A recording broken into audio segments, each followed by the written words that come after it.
This nigga Ash said, "Nigga, join our space." No, nigga, I'm not joining your space. What the hell?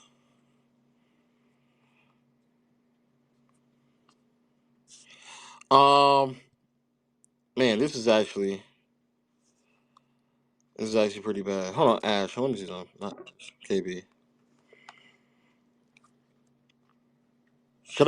Should I just join Ash's space? It's up to you. If you actually, it depends. It's up to you. Up to you. That sounds like a no to me. I'm Um, not saying don't join it. You can join it. I don't mind. no, it sounds like a no. Um, every single time we get here, I have to like really stop and appreciate Jimmy Butler before I do anything else because boy is he special.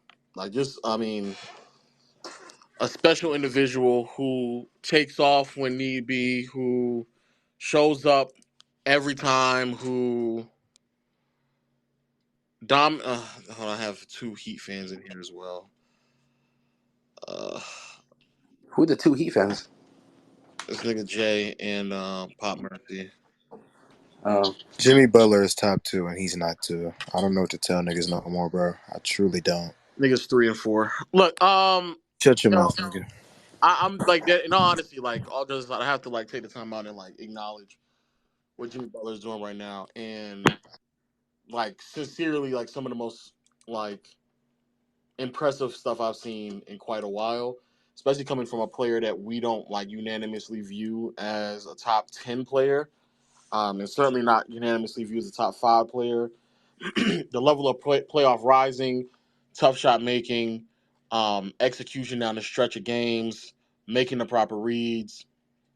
It's all there, and it's always clicking. It's always being done, and like literally in the most impressive manner possible. And because before I even because I know people can be like, oh, the Celtics. Before we even get to the Celtics, I mean I literally have to praise Jimmy Butler. He finished tonight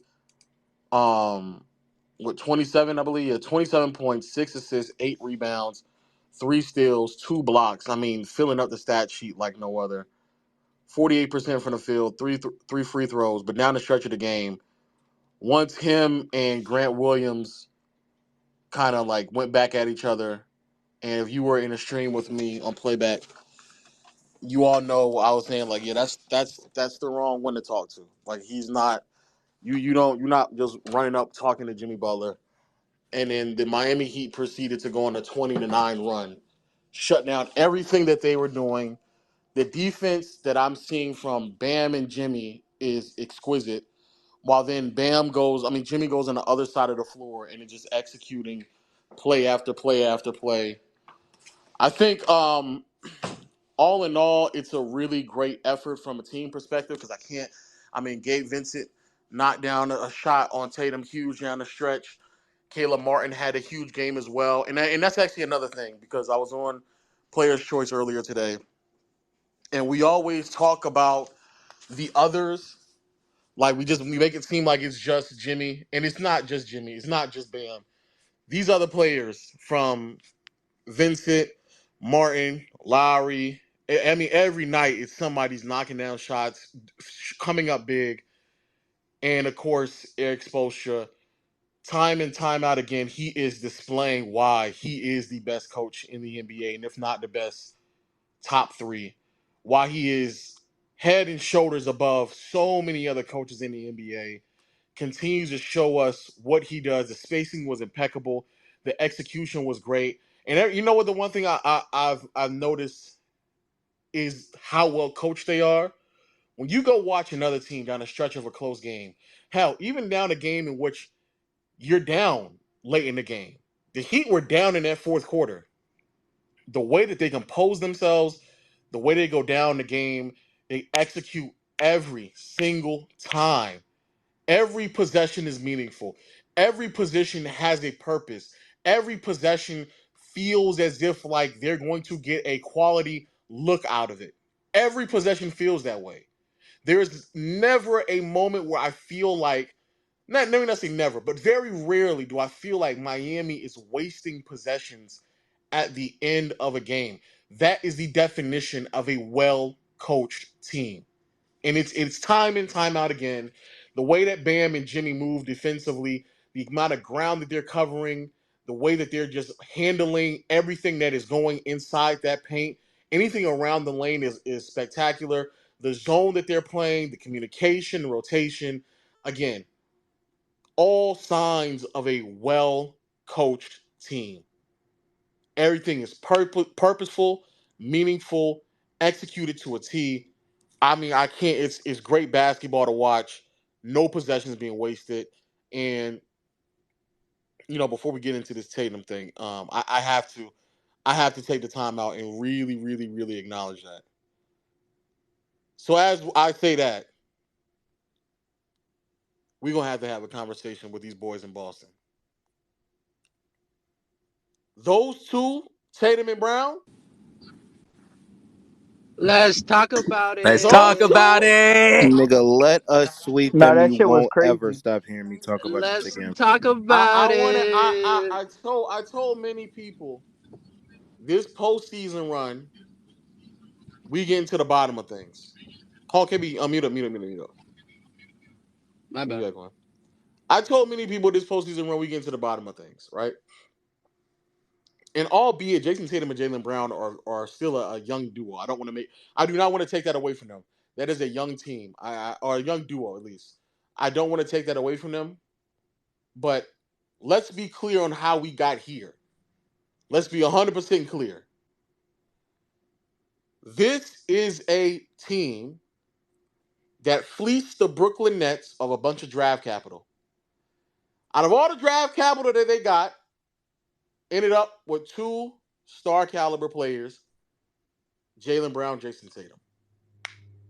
Both of them have continued to emerge, shown a lot of progress in their game, and have had moments over the years that really have piqued the interest of many people.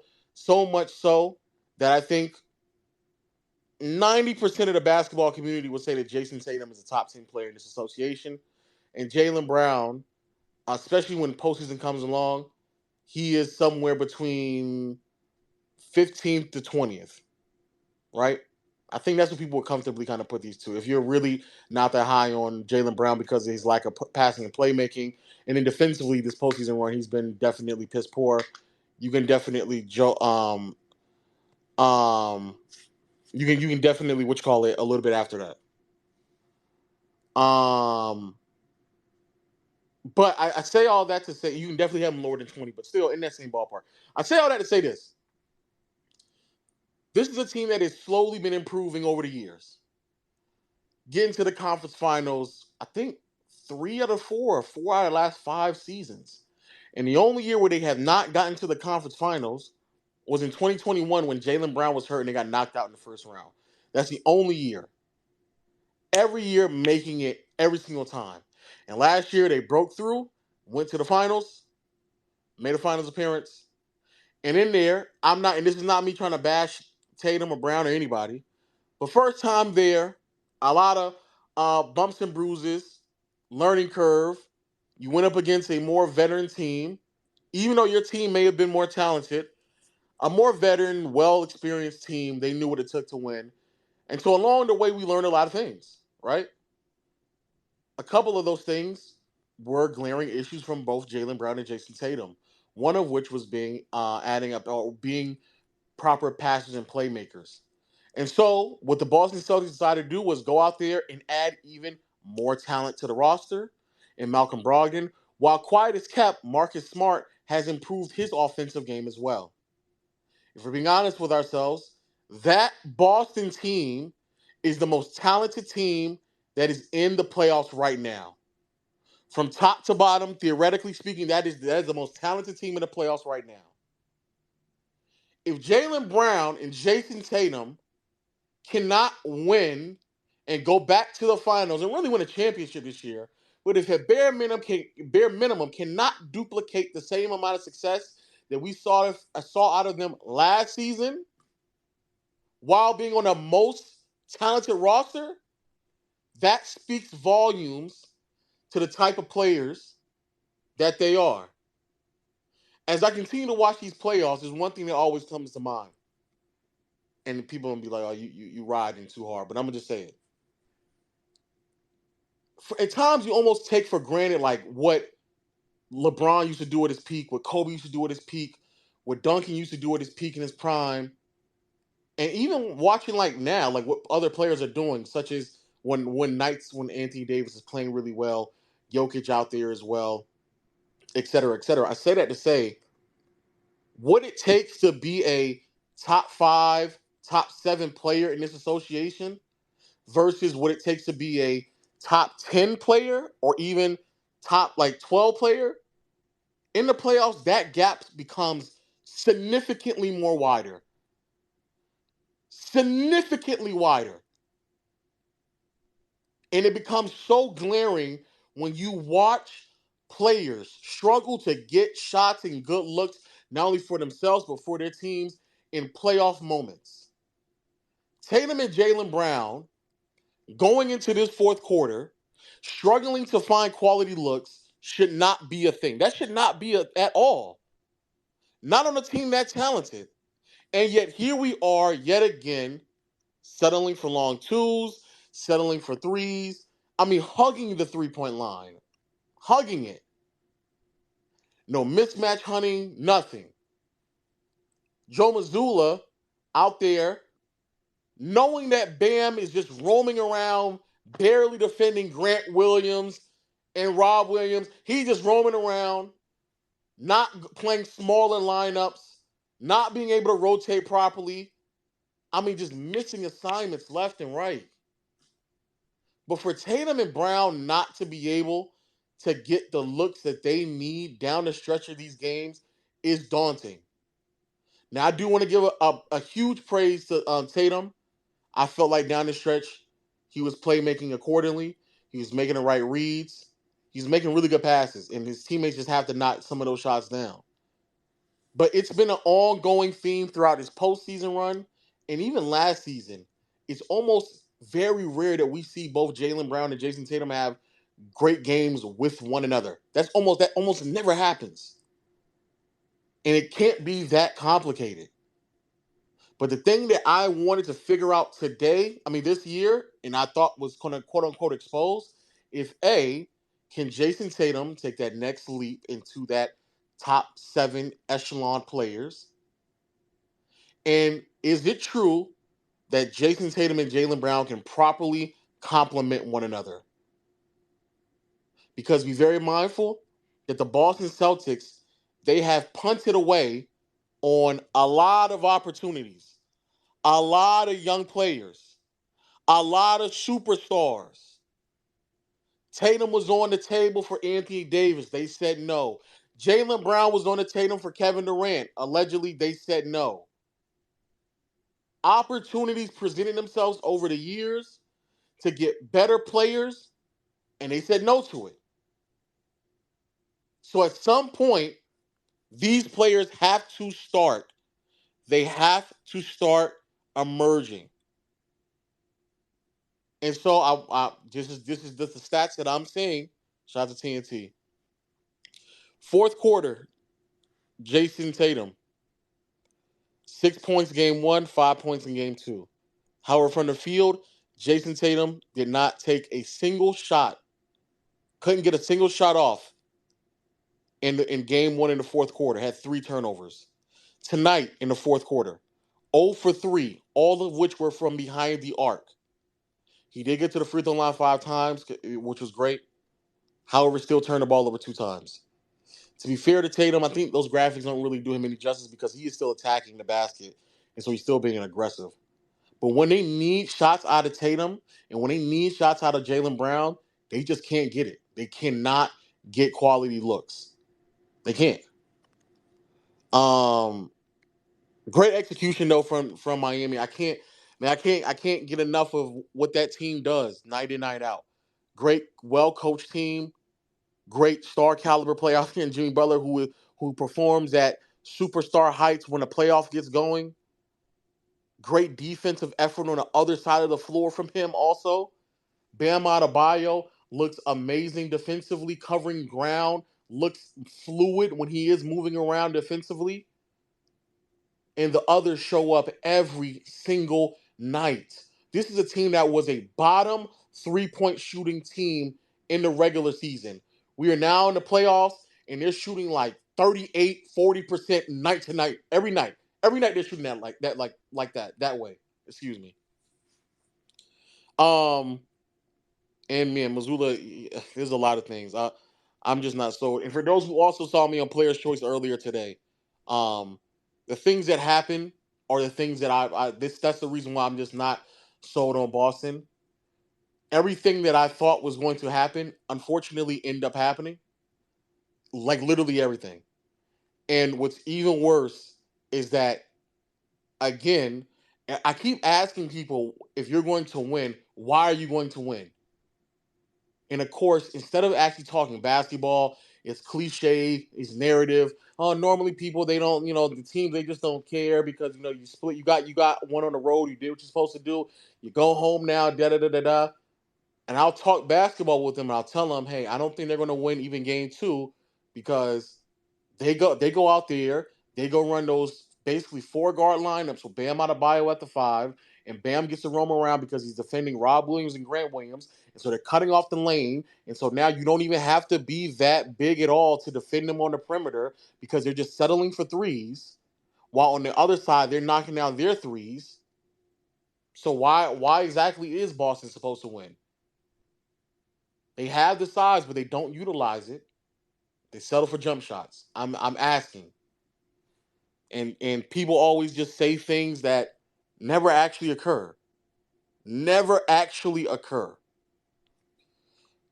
Um, Before we bring up any more people, actually, the people who are up here, because there's a bunch of Miami Heat fans that are already up here. What are y'all thoughts? Oh wow, there's a lot of Celtics fans who are trying to get up here too. I'll go ahead and start it off. To be honest, man, and this a little since we talking about the bubble again. This started with T.J. Warren. It then progressed to this year. We have Drew Holiday. We also have in the next round. I want to say Josh Hart because he wasn't really doing anything anyway. And then we see Grant Williams. When are they gonna learn? When are they gonna learn not to poke this bear? You could poke the other bear out there in the West, and we saw how that happened for them too. But this this man Jimmy just I've never seen like, and even when LeBron was here, I just lost for words how he can just on both sides of the ball take over the game. Like, and it's like on defense, you don't see that in today's league. Like people being able to take over the game like that on the defensive end. Like it's just one thing that you love to see, especially in those clutch moments when we need the stops. And Jason Tatum helping us out as well. I love seeing that. I was telling everybody in the playback to give Tatum the ball. We saw why. So honestly, everything you said is true. Spo is out there coaching his ass off. We taking this one home. Facts. Spo is coaching his ass off. ALJ,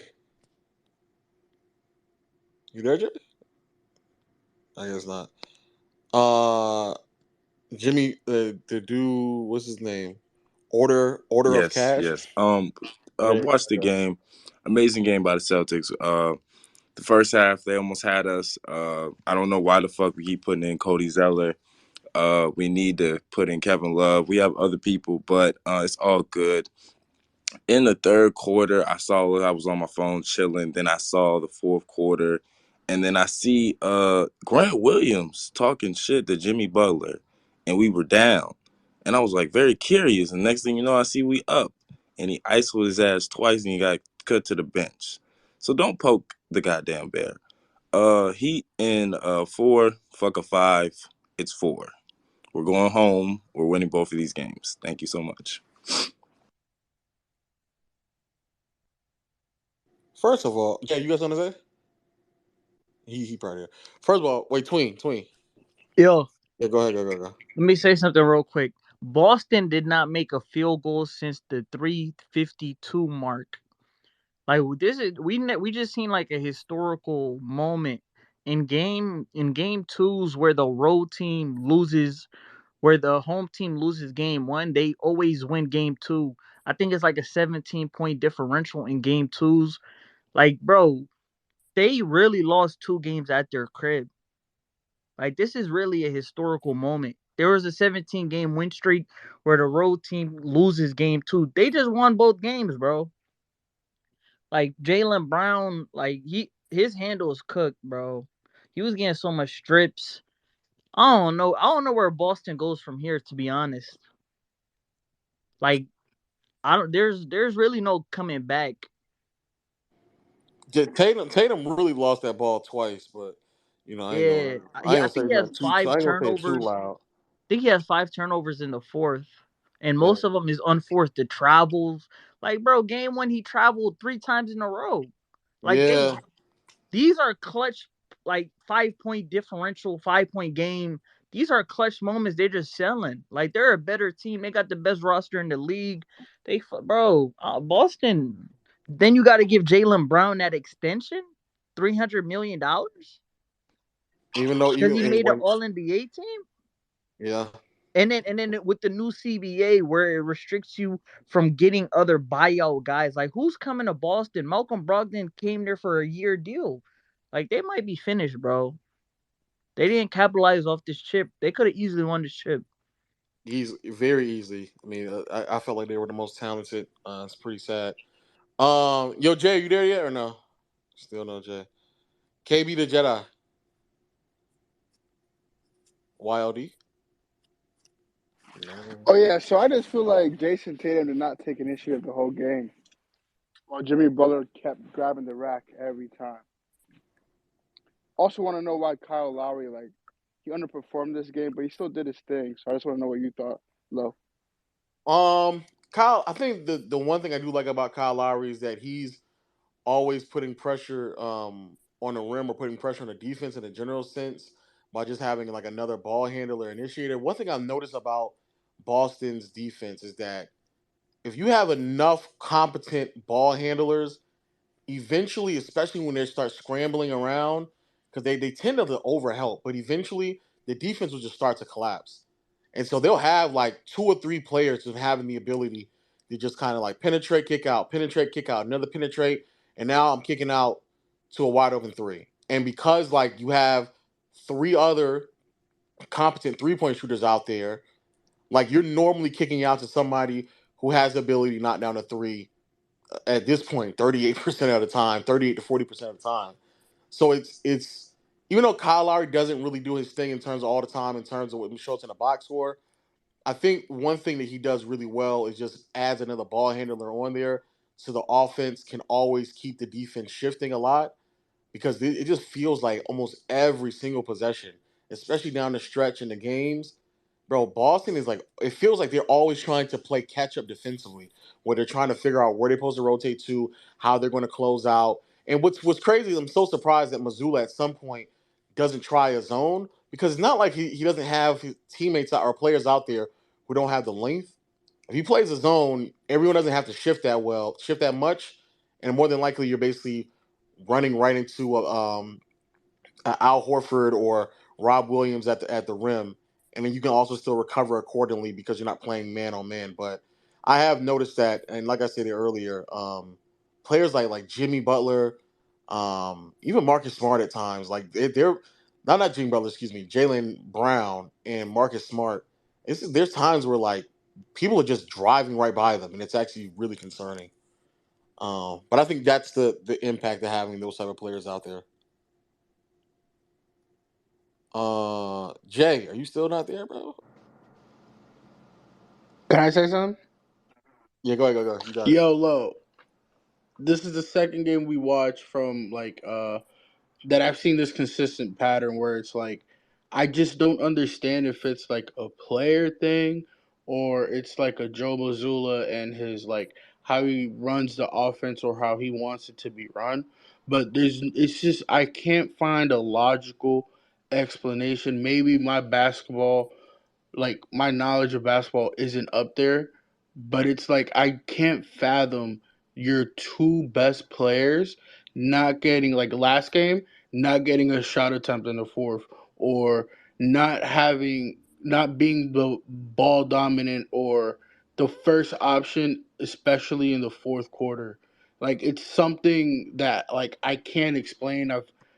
I've looked everywhere and it's just like it just doesn't make sense. Like why isn't the ball in their hands? Maybe it's like an initiative thing or just an offensive scheme, but like in halftime they kind of like noticed like okay, this high pick and roll screen is working with Robert Williams. Like yeah, if you run it enough times it'll get stopped, but you should already have the ball rolling. Like if you're Jason Tatum, Jalen Brown, it's just I can you explain to me why the production for those two players is just so low in the fourth quarter, especially?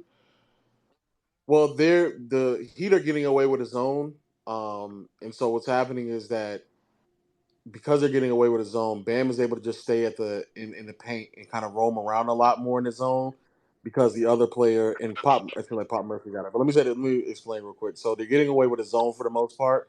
And Bam is able to kind of just roam around in the zone at the paint. And even if they collapse, at worst, Bam will then kind of show at the top because he's still flexible enough to still run out on the perimeter. The reason why the zone is so impeccable though is because when they do attempt to attack the zone and try to collapse it, um, they're getting dug in on both sides. Pause. Jesus. When they drive, there's a help coming on both sides, and the reason why that's very pivotal and key is because the one thing that Tatum and Brown they do struggle with, and again, I give props to Tatum because he did make some right reads today. But the one thing that they struggle with in both Tatum and Brown is trying to dribble through traffic. And so when they're both getting collapsed on both sides as they're trying to collapse the defense, they tend to either pick up their dribble or they tend to fumble around and they don't get a strong enough drive to fully collapse the defense. And even when they do finally kick it, when they are getting collapsed on, that's how you get the Grant Williams corner three that didn't make. That's how you get the ball getting thrown back at the top of the key, and then Malcolm Brogdon and Marcus Smart are not able to like get off quality looks, or even if you swing it back on top, Bam is then switching to close out at the top because it's just a lot. Like it's really and truly the thing that a lot of us talked about last year, which is Jalen Brown and Jason Tatum have a hard time dribbling through the defense, finding right reads. They still struggle with that, and the reason why they still struggle with it is because they never really had to improve in that aspect because they basically were allowed to go on for another season without making any significant improvements in those regards because they just added another guard on the team instead of allowing them to improve. For people out there who know me, I said last year there's no real need to rush another guard in this team because they're still young. They have time to improve. Just allow them to grow as ball handlers and playmakers. I think Tatum has seen some improvement, but Jalen Brown just hasn't. But I mean, to be credit to the Miami Heat, they're doing a really great job of trying their hardest to get the ball out of their hands and making them do things they're not comfortable with. Pop Mercy, what is your thoughts on the scheme? Yeah, honestly, and this kind of goes back to what they were talking about when they interviewed Marcus Smart a little bit before the season ended. When they were talking about how their offense is not really a set offense and they kind of just play off of, Tatum drives and everything like that. And that's kind of working against them in this series just because of the zone. You kind of need to be a sharp passing team to have that. And without like a set look out of that, you're not going to be able to get the pass where you need it to go to attack the holes in the zone. So they're really falling right into the Heat's trap of playing that zone. And additionally, with that, Tatum, like you said, is not really showing us anything. I mean, looking at the games they were playing uh, right before the season ended, I was kind of scared because I was looking at Tatum making improved decisions later in the game, with especially with his kickouts and driving to the rim and then kicking out to get a three. But I'm not seeing that in the series. Yeah, and there has been, like I said, I think Tatum has seen some improvements, but I agree, bro. There's special type of players who you have to really rely on that type of an offense. And once more, I think that those are separating or offensive traits that separate Tatum from obviously like the Lucas, the Currys, et cetera, et cetera. But even to an extent, like this is the same problem that Kawhi and PG dealt with when they were in their first couple of years with the Clippers, where they didn't have enough ball handlers to really penetrate a defense and collapse a defense. They just didn't, and so they dealt with the similar issues where they just weren't able to get quality looks off of dribble penetration. So similar things. RJ 305. What up? What up with you? Yo, you can hear me? Yeah, we can. We can. Yeah, I just want to talk to the NBA community and say that we need our respect. Every year, niggas never give us a shot, and we prove them wrong every time. Facts, facts, facts. Yo, but and I do agree. There's a lot of respect even myself need to give.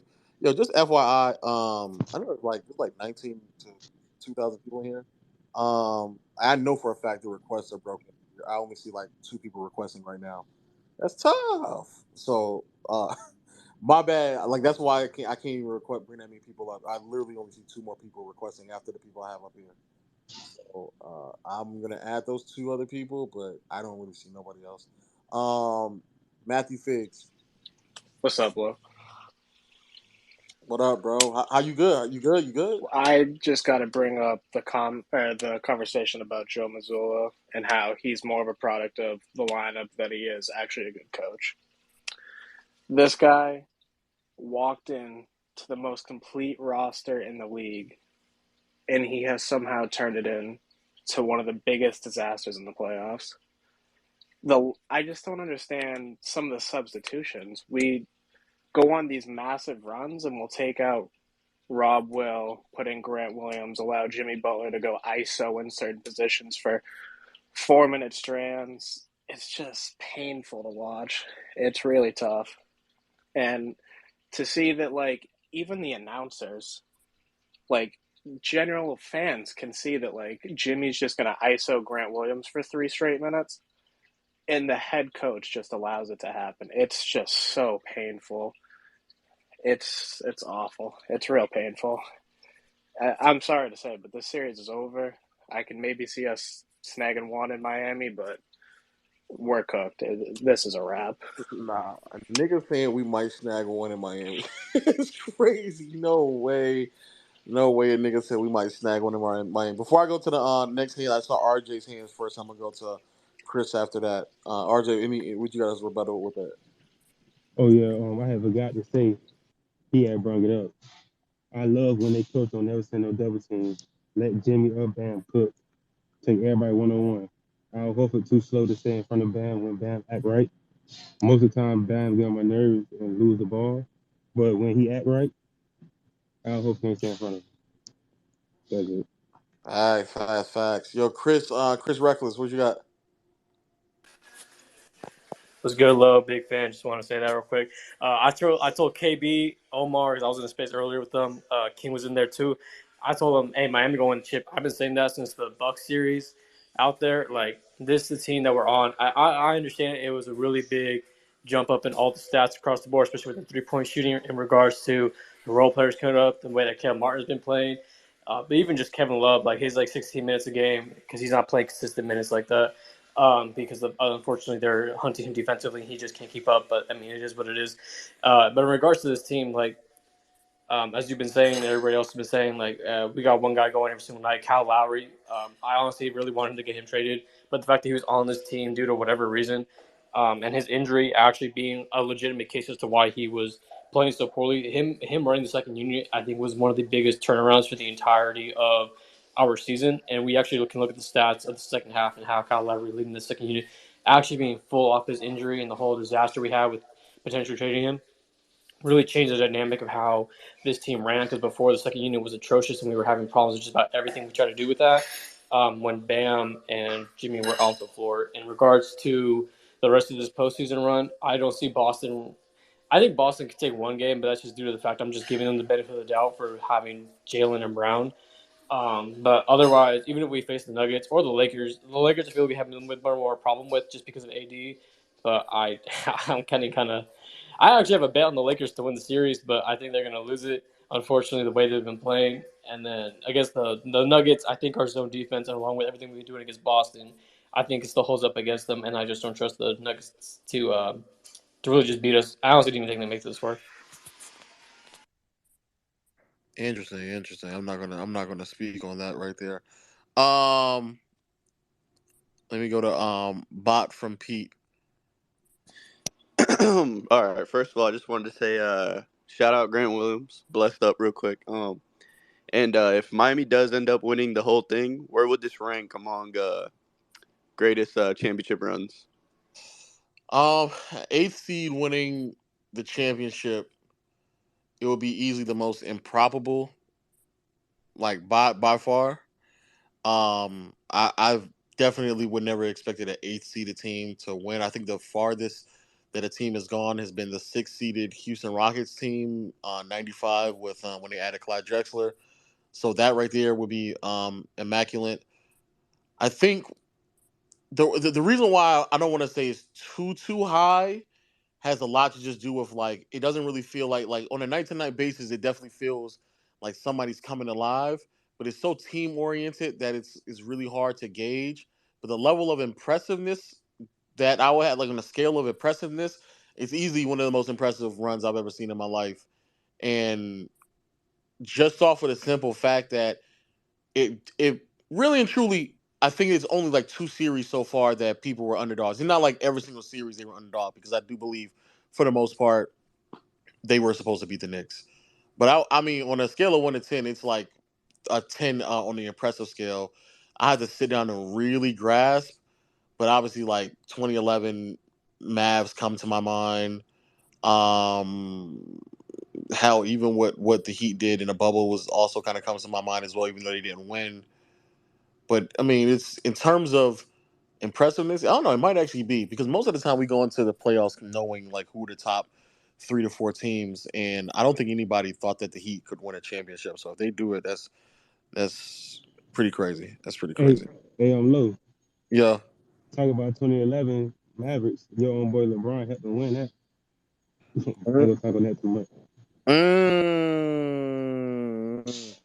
Yo, Ivy Kobe. Um, I don't think the series is over per se, but like the collapse Boston has had on back to back games, it is bad. Like it's not even like it's been blowouts. Like and I swear I've never seen like I don't think I've seen Boston run an offensive set all game. Like it's literally ISOs, maybe a screen here or there, and then it's a contested three. And if it's not a contested three, it's a contested mid range. When we have the personnel to drive and attack the basket, Rob Will started off the game playing good. Joe Mazzulla subs him out. This nigga ran Peyton Pritchard game one. It's like I've never seen a nigga so stupid. Like why the hell like we started the game with two Marcus Smart post touches and then a Jalen Brown post touch. Niggas run zero sets. Like these niggas literally saw Jimmy Butler ISO Grant Williams 3 plays in a row and sent no double team. These niggas like bro, did Derek White make All NBA defensive team? He did. Marcus Smart did. Jalen Brown could play defense. Yet, like Tatum's not fighting over screens. It's like, do these niggas want to play? Like, I don't know, bro. This team is just disappointing. Like, honestly, I want us to lose because we need to blow it up. I'm tired of watching this team play, bro. Jeez, that was that was pretty depressing. I'm gonna keep it a beam with you, bro. That was pretty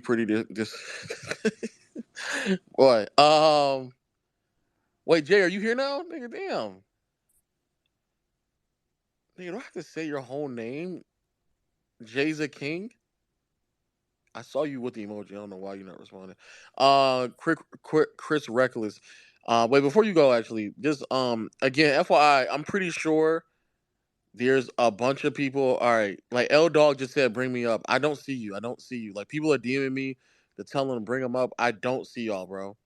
I see, I see two more people up, but I don't like. If you want me to bring you up, I genuinely don't see you at all. I had to. manually request IV Kobe, and like I even then I don't like really see anybody, so that's kind of tough. Chris Reckless, go ahead, go ahead, go. Uh, I personally am not the biggest guy when it comes to how much a coach matters. It's only been in the recent years when I've really come around to the idea that having a top tier coach matters. But I think that has to do with the fact that as time has gone on, I think the gap between the best coaches versus the average coach versus the bottom league of the coaches like Doc Rivers is just like such a significant gap. And I actually think that if they had kept I forget his name, Ime Udoka, the guy they fired. I honestly think if they keep him, because unless the league is like telling you how to get rid of this guy, I don't see why they got rid of him. Because fuck the scandal, like he would not be in this position right now. Whether they're down 2 games or not, I think is irrelevant in the regards to if he's there, it doesn't happen because he doesn't make the same mistakes that this guy is doing right now. I agree. I agree. And but to be fair, to both, but really, I mean, I can't say that because Ime was also a rookie head coach. But to be fair to Missoula, he's a rookie head coach. I mean, he's trying as much as he can. I also think that Mizzou. I mean, I think Ime would have gotten out coached by by Spoelstra as well. And also, a lot of things that Missoula is doing, quiet is kept. Like the stagnant offense at times, like that was also a problem from Ime also. So I don't know. I agree that Udoka, from everything I've seen, is specifically defensively, um, is better. But I don't know. I think this kind of starts and stop where with the just the development of Tatum and Brown and their inability to be creators, shot creators, put a lot of pressure on the rim, and be quality playmakers. I think that's where it stops and starts at. And players like Giannis, even Jimmy to an extent, like they get a lot of flack because they lack skill. But when you're able to put that type of pressure on a defense, it just opens up so many things for you. And obviously Giannis isn't the same shooter as Jimmy is. But as you can clearly see, like Jimmy does not have like some crazy deep bag where he's like hezzy tweening his way to like tough shots. Bro, he's literally like beelining it to a certain position on the floor, has great center of gravity, great positioning, strong pull ups, and he's just making shots because he's beating his man to a certain spot, pulling up, hanging as long as he can, and just making shots. Those are things that Tatum and Brown just don't do. I think Brown does it a little bit better, but then he struggles at just like constantly finding a way to just keep the ball in his hands without fumbling it as he gets to his spots. And even when Brown does get to his spots, he's like dribbling with no awareness, so he doesn't know where the double team is coming, and he certainly doesn't know where the open man is at. So even when he does get to where he wants to, they can collapse on him and get away with a really bad pass or a tough shot. So I think that's a skill set that many people. Oh, Eldog, I finally saw you. I think that's a skill set that many people kind of overlook and they don't really value. This is the last. Eldog is the last one. Eldog, our local Celtics fan. Yo, How you yo, feeling, what's up, man? man? How you What's up, feeling? man? How you feeling? How you feeling, man? I've been better, man. I've been better. You've been better, man. I know how it feels, man. Actually, I don't know how it feels. Let me take that Yeah, back. you're down 0-2, but you're down 0-2 on the road, man. You're going home. Yeah, yeah, man. I don't know how this feels. Fuck. Bro, I wasn't even watching the game seriously, man. Niggas was working. Fuck. Niggas want to play like Them fucking niggas work. bitches, Them. man. I swear to Oh God, these wow. niggas, man. Bro, let me chill. Let me chill. Listen, all I'm gonna say is this, and I'm out of here, man. Quick, let me keep it quick. Nice, quick, and short. Winners win and losers lose. Don't let anything you see in the present surprise you. All right, man. Thanks for the whatever the opportunity or whatever. I don't care. Fuck. We're getting swept. If anybody wants to bet on the Heat winning championship, I got you. Hit me up. I gotta go. All right, bet. On that note, yo, thank y'all for coming out. Yo, y'all Celtics fans, bro. It's tough for y'all niggas, boy. God damn it, bro. Fuck, man. That's a tough pill to swallow. I ain't gonna hold y'all, man. That's tough. I'm gonna check on my man L Dog, man, because it seems like he's going through it, man. Yo, check on B Souls. Oh, where's Dom? Hold on, wait. Where's Dom 2K? Where's Dom 2K? Where's Dom 2K? Hold on.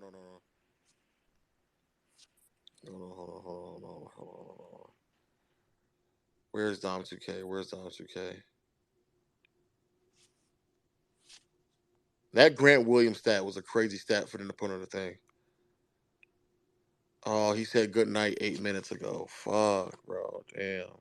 One day I will have Dom 2K and B-Souls in this space, man. And we will get to the bottom of this.